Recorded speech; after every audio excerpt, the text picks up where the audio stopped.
안녕하세요. 사랑하는 나그네 교회 교회 여러분, 그리고 그리스도 안의 형제 자매된 교회 여러분. 오늘 우린 어제 이어서 고린도전서 6장을 읽어가겠습니다. 고린도전서 6장은 고린도 교회의 도덕적 문제와 관련해서 책망한 5장의 말씀을 이어서 계속 주고 있습니다. 먼저 1절부터 6절은 교인들 사이에 분쟁이 있고 그 분쟁을 스스로 해결하지 못해서 세상 법정에 소송한 일과 관련한 사도 바울의 책망입니다. 1절을 읽겠습니다. 너희 중에 누가 다른 이와 더불어 다툼이 있는데 구태여 불의한 자들 앞에서 고발하고 성도 앞에서 하지 아니하느냐. 유대인들도 말이죠, 일반적으로 자존성을 지키느라고 어떤 문제가 있으면 스스로 사법체계를 만들어 해결했지 로마인이나 이방인에게 갖다 놓는다는 생각 자체를 안 했습니다. 근데 그리스도 안에서 하나님 나라의 시민이 됐다라는 자들이 스스로의 문제를 바로 해결하지 못하고 세상 법정에 나가는 일에 대해서 어찌 그럴 수 있느냐라고 말하는 겁니다. 불의한 자들 앞에서 고발하고 구태여 불의한 자들 앞에서 고발하고 성도 앞에서 하지 않느냐. 여기서 불의한 자라는 것은 성도와 대주되는 개념이죠. 곧 비그리스도인을 가리킵니다. 2절 성도가 세상을 판단할 것을 너희가 알지 못하느냐. 세상도 너희에게 판단을 받겠거든 지극히 작은 일 판단하기를 감당하지 못하겠느냐. 세상 법정에 나가는 것들에 대하여 사도 바울이 책망하는 것은 신학적 이유가 있습니다. 성도의 종기성 때문에 그렇습니다. 성도는 무릇 예수 그리스도께서 재림하여 세상을 심판하실 때 그리스도와 함께 그리스도의 심판이 옳습니다라고 박수치며 그와 그런 의미에서 그리스도의 왕권에 함께 참여하는 그런 자들입니다. 따라 세상이 그리스도로 말미암아 판단받을 때 그 판단에 대하여 옳습니다 말하는 그러한 성도이건을 따라서 그런 의미에서 보게 되면 세상이 성도에게 판단을 받는 거죠. 그런데 어찌 이 세상에서 너희 가운데 일어나는 그 사소한 일조차 스스로 감당하지 못한 채 어찌 세상에 나가느냐, 세상에게 판단을 구하느냐. 3절 성도는 얼마나 존귀하냐면 그리스도와 함께 종말의 왕 노릇하여 세상을 판단할 뿐더러 3절에 심지어는 천사들을 판단한다 되어 있습니다. 우리가 천사를 판단할 것을 너희가 알지 못하느냐. 그러하거든 하물며 세상이리라. 천사라도 성도의 판단 아래 있게 될 것을 이 세상의 작은 일마저 판단을 못한다면 성도의 존귀한 신분에 합당한 일이겠느냐라고 묻는 겁니다. 4절 그런즉 너희가 세상 사건이 있을 때에 교회에서 경히 여김을 받는 자들을 세우느냐. 이 말씀은 너희가 경히 여기는 자들을 세우느냐 할 때 이 세우느냐라는 헬라어가 명령법도 됩니다. 그래서 어떤 이들은 그런즉 세상 사건이 있을 때에 교회에서 경히 여김받는 자들을 재판관으로 세우라 이렇게 번역을 하고 그렇게 해석할 것을 얘기하는 사람도 있죠. 그렇다면 세상 사건이 있을 때 재판할 자를 교회에서 가장 연약한 자, 가장 미숙한 자를 재판장으로 세워라. 그래도 될 만큼 세상 사건이라는 것은 너희에게 하찮은 일이 아니냐 이런 얘기죠. 중요한 문제라면 교회에서 제일 지혜로운 자를 세워야 될 것이에요. 근데 세상 사건이라는 것은 교회 안에서 가장 작은 자라도 판단할 만한 일인즉 너희가 그런 자를 세워라 이렇게 말하므로 너희가 지금 세상 법정에 가고 있는 너희 가운데 있는 일이라는 것이 얼마나 하찮은 너희가 세상 법정에 가면 너희 일이라는 것이 너희 안에서 해결하지 못한다는 것이 얼마나 말이 안 되는 일이냐라는 것을 이제 얘기하고 있는 거죠. 세상에 이런 것은 아무리 그 사건이 크더라도 교회 안에서 가장 작은 자가 판단할 일밖에 안 된다. 근데 그런 세상 사건을 판단하는 자 앞에서 너희가 교회 안에 있는 일들을 스스로 해결하지 못한 채 그 앞에 가느냐라는 뜻으로 해결될 것입니다. 근데 이제 우리가 개역개정의 번역은 세우느냐라고 되어 있죠. 세우라 이렇게 되어 있고 세우느냐 직설법으로 번역했어요. 헬라어는 두 가지의 번역이 다 가능합니다. 이럴 경우에 의미는 이런 것이죠. 너희가 어떤 사건이 있을 때 이것을 판단하고자 할 경우 교회에서 지혜로운 자를 세우느냐 어리석은 자를 세우느냐. 대개 이제 재판을 해야 되니까 지혜로운 자를 세우지 않겠느냐. 그런데 너희가 세상 사건을 감당치 못해서 세상 법정에 호소하는 일을 보라. 세상의 재판관이 너희보다 지혜로울 수 있겠느냐라는 것이죠. 세상의 재판관은 너희보다 지혜롭지 못하다는 거예요. 왜냐하면 너희는 그리스도 안에서 지혜로운 자가 되어지니까. 성도가 그리스도 안에서 지혜로운 자거든요. 그런데도 그리스도 안에 지혜로운 자인 성도가 그리스도 앞에서 미련하고 어리석은 자인 세상의 재판관 앞에 나아가서 그의 판단을 구하니, 이것은 사실은 얼마나 어리석은 일이겠느냐는 것이죠. 너희 고린도 교인의 형태가 그만큼 어리석도다라는 것이죠. 그러니까 성도야말로 지혜로운 자이거늘 너희가 어찌 어리석은 자. 그러니까 이제 4절에서 교회에서 경히 여김받는 자를 세우느냐. 이때 경히 여김받는 자는 바로 세상 일반 재판관이죠. 너희가 세상 사건이 있을 때 교회에서 경히 여김받는 자를 세우느냐. 그러니까 세상 재판관을 세우느냐. 그렇지 않지 않느냐. 이들이 어리석지 않냐. 그러니까 어리석으니까 그 어리석은 자를 세울 것이 아니고 그리스도 안에서 지혜로운 너희가 서야 될 거 아니냐. 근데 이것이 거꾸로 되어서 너희가 그곳으로 가느냐. 이런 문제죠. 그래서 5절을 보니까 내가 너희를 이렇게 하는 일은 부끄러운 일이라고 말할 때 너희를 부끄럽게 하려고 이 말을 하노니 너희 가운데 그 형제 간의 일을 판단할 만한 지혜 있는 자가 이와 같이 하나도 없느냐. 책망하는 겁니다. 고린도 교회가 스스로 지혜 있다고 말해놓고도 자신의 지혜를 자랑한다 하면서도 이런 일을 처리할 만한 자가 하나도 없느냐. 너희가 도리어 미련하도다. 책망을 하고 있는 거죠. 6절에 형제가 형제와 더불어 고발할 뿐더러 믿지 아니한 자들 앞에서 하느냐. 그러면 어떻게 하면 좋습니까? 권면이 7절에 나옵니다. 너희가 피차 고발함으로 너희 가운데 이미 뚜렷한 허물이 있나니 차라리 불의를 당하는 것이 낫지 아니하며 차라리 속는 것이 낫지 아니하냐. 이렇게 말하고 있습니다. 그러니까 그리스도는 손을 참고 손해를 당하도 참고 가해자에게 사랑을 차라리 베풀어라. 그것이 오히려 낫다는 것이죠.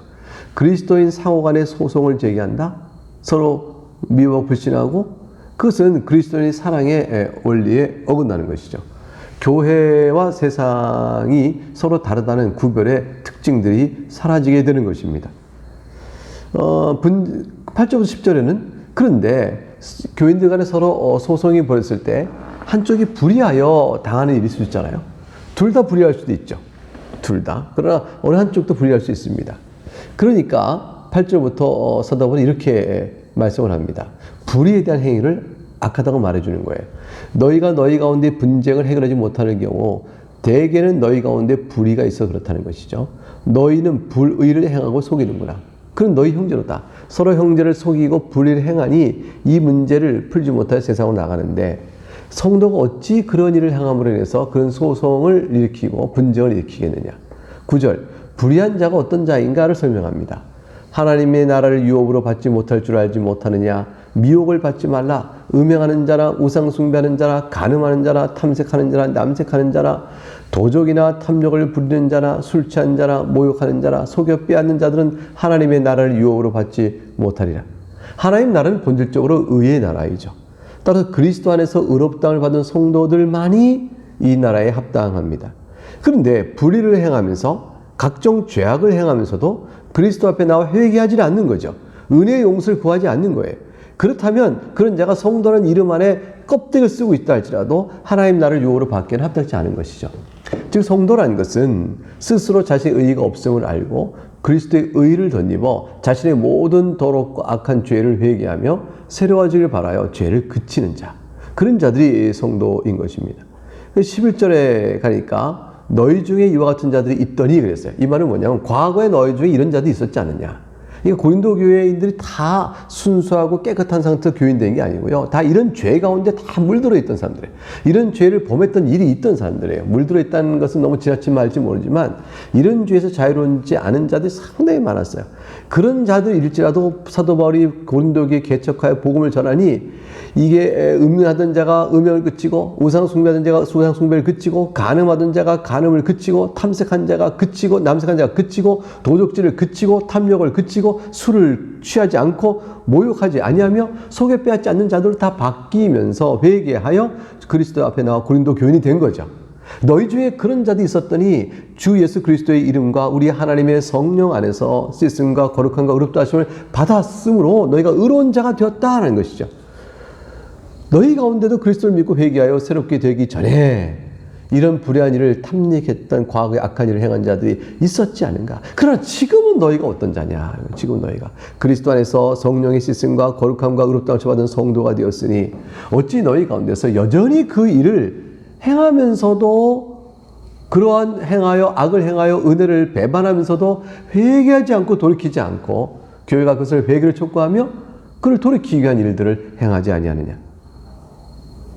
너희가 불화가 성도 간에 있어서 그 소송거리를 들고 세상 법적으로 나가는 모습을 보니까 너희가 얼마나 미성숙하고 불완전하며 또 너희 가운데서 오히려 이런 문제를 보이고 있다. 하나님 나라를 의로운 자요 그리스도 안에 의롭게 된 자가 회개하며 살아가는 살면서 용서의 은혜를 감사하며 하나님께 영광 돌리며 살아가는 자들이어야 한다는 사실이 너희 가운데 얼마나 작게 미성숙하게 연약하게 희미하게 있는가를 내가 알겠다라고 하시는 말씀인 거죠. 그런데도 고린도 교회의 문제는 뭐냐면 자신들이 교만하여 성도의 자유를 얘기하는 거예요. 12절 볼까요? 모든 것이 내게 가하나 다 유익한 것이 아니요 모든 것이 내게 가하나 내가 무엇에든지 얽매이지 아니하리라. 고린도 교회 교인들이 교만하여 임의로 행하는 모습에 빗대어 하는 말씀입니다. 모든 것이 가하다. 또 죄된 것이 아니다. 이렇게 생각하고 그들이 고린도 교인들이 자신들이 함부로 행하는 일들이 참 많았던 것이죠. 그래서 사도 바울이 거기를 염두에 두고 이렇게 말하는 것이에요. 나는 모든 것이 가하지만 죄된 것은 아니며 또한 다 유익한 것도 아니다. 무엇을 하겠는가? 내가 어떤 것에 얽매여서 하는 일은 없을 것이다. 내게 유익한 것이란 무엇이든 내가 할 것이며 가하니까 할 것이며 합당한 일이라면 할 것이다. 그러나 죄된 일이요 유익하지 아니려면 내가 그걸 행하지 않겠다라고 말씀하는 것이죠. 너희는 그리스도 안의 자유를 빙자하여 과연 합당하고 유익한 것을 하느냐 아니면 죄된 것을 하느냐 이렇게 묻는 거예요. 12, 13절 음식은 배를 위하여 있고 배는 음식을 위하여 있으나 하나님은 이것저것을 다 폐하시리라. 몸은 음란을 위하여 있지 않고 오직 주를 위하여 있으며 주는 몸을 위하여 계시니라.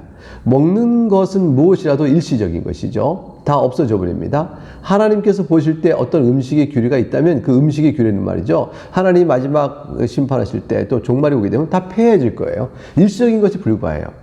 그러니까 자유롭게 그러니까 음식의 규례한 것은 일시적인 것이 불과하니까 우리가 굳이 거기에 얽매일 필요 없어. 그건 다 폐해질 거거든. 그러니까 어떤 음식이든지 자유롭게 먹어도 돼. 라고 생각하며 그 자유로운 마음을 가지고 심지어 너희가 몸을 쓰는데도 그렇다는 것이죠.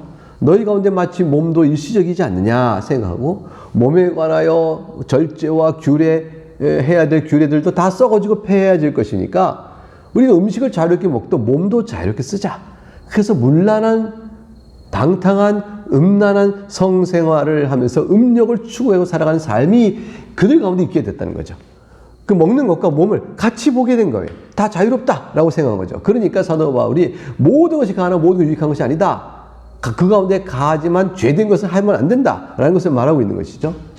몸은 음란이 아니라 주를 위하여 있고 주는 영혼만이 아니라 몸을 위하여서도 자신을 내어주셨다라고 말하는 것이죠. 그게 뭐냐면 오직 주를 위하여 몸은 음란을 위하여 있지 않고 오직 주를 위하여 있고 주는 몸을 위하여 계시느니라 하는 말의 뜻이에요.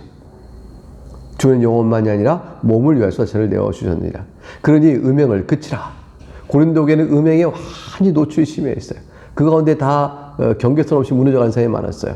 그러나 바울이 말합니다. 음행을 그치라고 말합니다. 14절 하나님이 주를 다시 살리셨고 또한 그의 권능으로 우리를 다시 살리시라. 무슨 말이죠?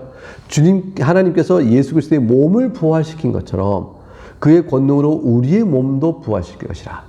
그러니까 몸을 일시적인 것을 여겨서 음욕에 따라 방탕하며 문란한 성적 추구를 해서는 안 된다. 너희가 만약 그렇게 한다면 15절 바로 이 부분을 기억하라는 것이죠. 너희 몸이 그리스도의 지체인 줄 알지 못하느냐? 내가 그리스도의 지체를 가지고 창녀의 지체를 만들겠느냐? 결코 그럴 수 없느니라. 너희는 창녀와 성관계를 갖는 일이 대수롭지 않다라고 생각하느냐? 그렇게 생각하는 고린도 사람들의 악습을 너희가 따라가겠느냐? 결코 그래서는 안 된다. 왜냐하면 16절 창녀와 합하는 자는 그와 한 몸이 될 줄을 알지 못하느냐? 일러스되 몸이 둘이 한 육체 된다 하셨나니. 창녀와 한 몸이 되어버리면 창녀와 같은 죄 아래 있고 인격성이 창녀와 똑같은 자가 되어버리는 것이에요. 17절 그러나 주와 합한 자는 어떤 자이냐. 여러분 고린도에게 있는 성도는 여러분 성도입니다. 고린도인들이여 고린도 교회 성도들이여 여러분은 그리스도와 합한 자입니다. 그리스도와 합한 자는 한 영입니다. 영이 하나입니다. 그게 무슨 말이에요? 주를 예수 그리스도를 믿음으로 그리스도와 연합한 자는 그리스도의 영을 따라 살아가는 자요 그리스도의 영을 따라 거룩한 삶을 바라며 사는 자가 바로 성도이다라는 것이죠. 그게 주와 합한 자예요. 그리스도를 믿음으로 받아들인 자입니다. 그러므로 18절부터 음행을 피하여야 하는 것이 맞습니다. 고린도인들이 살아가는 방탕한 성적 쾌락을 추구하며 살아가는 일에 자기 몸과 마음을 빼앗겨서는 안 되는 것이죠. 사람이 범하는 죄마다 몸 밖에 있거니와 음행하는 자는 자기 몸의 죄를 범하느니라. 이것은 무슨 말이냐면 사람이 범하는 많은 죄는 그 일을 죄악된 행위들이 기억나요. 근데 음행을 하게 되면 그리고 자기 인격 자체에 깊은 영향을 주는 죄라는 거예요. 인격에 상처를 주는 자 얘기죠. 그러니까 음행을 행하면 음행한 자와 자기가 같은 동등한 인격적 교제가 되어지고 창녀화하니까 창녀와 똑같은 자가 돼버리는 거예요. 그렇게 되어지니까 음행은 결국 창녀와 합하여 한 몸이 되듯이 자기 몸에다가 자기 인격성에 그런 자로서의 상처를 깊이 주게 되어집니다. 그러니까 몸 밖에 있는 죄라는 것은 어떤 죄의 행실에 대하여 당신이 악했다. 그 행실을 왜 범했냐 이렇게 되지만 음행을 지속적으로 범하며 그 안에 머무는 자는 그 자의 인격 자체가 창녀다. 이렇게 되는 거로 나온다는 것이죠. 그러니까 자기 몸에 범하는 죄라 곧 인격에 상처를 주는 죄라는 특성을 갖는다고 말하고 있습니다. 그러므로 이러한 죄에서는 모든 죄들이 다 악함으로 회개해야 되지만 음행에 빠져있는 죄에서는 속히 나와야 하는 것입니다. 고린도인들의 타락한 성적 문화 속에서 고린도 교회 교인들이 함께 따라가서는 절대로 안 되는 것이죠. 19절 너희 몸은 너희가 하나님께로부터 받은 바 너희 가운데 계신 성령의 전인 줄 알지 못하느냐. 너희는 너희 자신의 것이 아니라 값으로 산 것이 되었으니 그런즉 너희 몸으로 하나님께 영광을 돌리라. 그런데 그리스도의 몸은 어떻습니까? 하나님이 사신 겁니다. 그리스도의 피로 사신 것입니다. 성령이 거하시는 전임으로 너희 인격이 성령의 인도함을 따라 거룩하게 살아야 하는 부름을 받고 있음을 기억해야 한다고 말합니다. 곧 너희는 너희 자신이 임의로 살아도 되는 자가 아니라 너희 인격을 향한 성령 하나님의 인도하심을 따라 살아야 하는 자들이라고 말씀하는 것입니다. 그러므로 너희가 그리하여 너희를 구원하신 하나님께 영광을 돌리고 결국은 모든 교회는 다 교회를 할지라도 연약하고 죄를 범하는 일이 있으니까 그런 일이 있을 때 회개하고 돌아와 회개한 자로서 삶을 살아감으로 교회 전체가 거룩해지고 그 자신도 자신이 그리스도와 연합한 자와 한 영으로서의 모습을 지녀야 하는 것이라고 말합니다. 고린도 교회가 그런 면에서 회개와 또 주께 돌이켜서 주와 함께하는 일에 있어서 연약했습니다. 그들이 좀 약했어요. 그러므로 인해서 그 가운데에 여러 가지 불화가 있었고 성도 간의 분쟁이 있었고 심지어는 이러한 이 고린도인들이 세상 문화가 하는 대로 따라가는 자들도 있었던 것입니다. 교회는 세상에 타락한 방종한 그런 죄의 문화를 따라가서는 안 되는 것이고 그것은 곧 교인들이 그런 것에 따라가면서 스물스물 자신의 죄들을 감추면서 그 안에 탐닉하여 들어가서 살아서는 안 되는 겁니다. 죄를 범할 수 있습니다. 죄를 범할 수 있으나 성도는 하나님의 은혜로 돌이켜 그 앞에 회개하여 그 죄된 생활들을 청산하고 그리스도와 영으로 합한 자로서 하나님께 영광을 돌리며 살아야 되는 것입니다. 그래서 오늘 20절에 그런즉 너희 몸으로 하나님께 영광을 돌리라 이런 말씀을 주고 있는 것이죠. 네, 오늘도 우리가 이 세상을 살면서 세상 문화의 많은 더러운 것으로부터 우리를 지키며 살아야 한다라는 사실을 오늘 말씀을 통해 배우게 되어집니다. 네, 내일 다시 만나서 계속 읽도록 하겠습니다. 감사합니다.